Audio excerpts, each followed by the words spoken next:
Hello viewers, journey adviser পক্ষ থেকে শুভেচ্ছা জানাচ্ছি। আশা করছি ভালো আছেন আপনারা।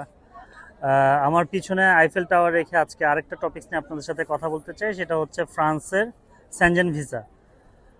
জার্নি অ্যাডভাইজার সবসময় বলে থাকে ফ্রান্সের সেনজেন ভিসা আসলে one of the toughest visa. Bangladesh থেকে ফ্রান্স সবচেয়ে কম ভিসা ইস্যু করে বাংলাদেশিদের জন্য।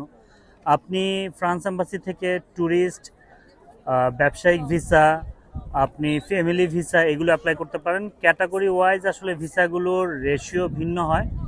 ফ্যামিলি ভিসা সবসময় আসলে বেশি হয়, কিন্তু ট্যুরিস্টের ক্ষেত্রে আপনার ভিসা রেশিওটা আসলে খুব কম ফ্রান্স এম্বাসি বাংলাদেশ থেকে। এটির কারণ হচ্ছে তারা আসলে এই ব্যাপারে খুব সাবধানতা অবলম্বন করে, যেহেতু ফ্রান্সে প্রচুর বাংলাদেশি অবৈধভাবে এবং বিভিন্ন ইউরোপের দেশগুলো থেকে ফ্রান্সে এসে বিভিন্ন রকম কেস করে তারা থাকার চেষ্টা করে। সেই জায়গা থেকে ফ্রান্স এম্বাসি ঢাকা ভিসা রেশিওটা খুব কম ইস্যু করে, তারা ভিসাটা খুব কম ইস্যু করে।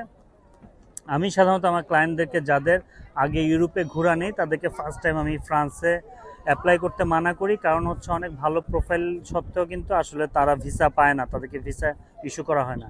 সো এই ব্যাপারে একটু সতর্ক থাকতে হবে। আপনার প্রফেশনাল প্রোফাইল যদি ভালো হয়, আপনার যদি পারপাসটি স্ট্রং থাকে, যেমন অনেকে বিজনেস পারপাস আপনাকে ফ্রান্সে আসতে হবে, তখন আপনি অবশ্যই আপনি ফ্রান্সে অ্যাপ্লাই করবেন, তখন তো অন্য কোনো দেশে আপনি অ্যাপ্লাই করতে পারছেন না।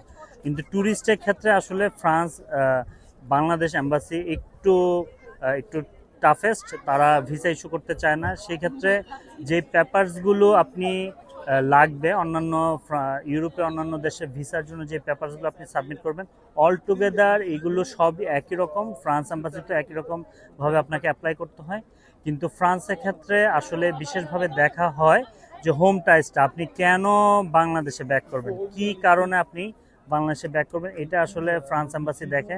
এবং অনেক ক্ষেত্রে দেখা যায় খুব ভালো ভালো প্রোফাইলে মানুষজন আসলে ফ্রান্স ভিসা রিফিউজড হয়।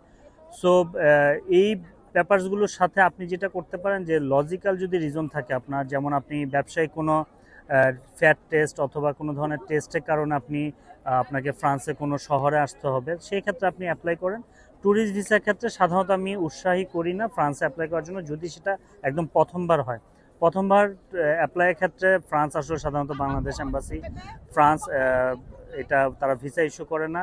তারপরেও আপনারা যদি একান্তই আপনাদের কোনো লজিক্যাল কারণ থাকে তাহলে আপনারা অ্যাপ্লাই করতে পারেন ভিসার জন্য।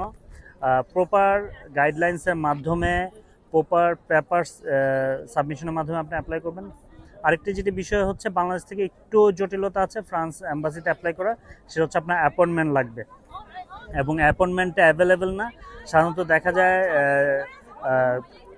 এই অ্যাপয়েন্টমেন্টটি পেতে আপনার 1 থেকে 1.5 মাস সময় লাগে, এরপরে আপনি অ্যাপয়েন্টমেন্টটি পাবেন।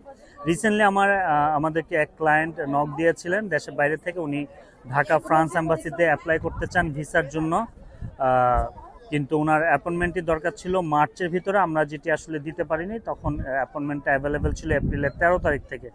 সো আপনার যদি কোনো পার্টিকুলার রিজন থাকে, কোনো পার্টিকুলার ইভেন্ট থাকে ফ্রান্সে, এই অ্যাপ্লিকেশনের ব্যাপারে আপনাকে যত্নশীল হতে হবে। এটি কমপক্ষে আপনার অ্যাপয়েন্টমেন্ট পেতে 1 থেকে 1.5 মাস সময় লাগবে। সো এই জিনিসটি মাথায় রেখেই আপনারা অ্যাপ্লাই করবেন, এবং প্রপার পেপারসের সাথে ফ্রান্স এম্বাসিতে অ্যাপ্লাই করতে হবে, না হয় কিন্তু ভিসা পাওয়ার সম্ভাবনা খুব কম।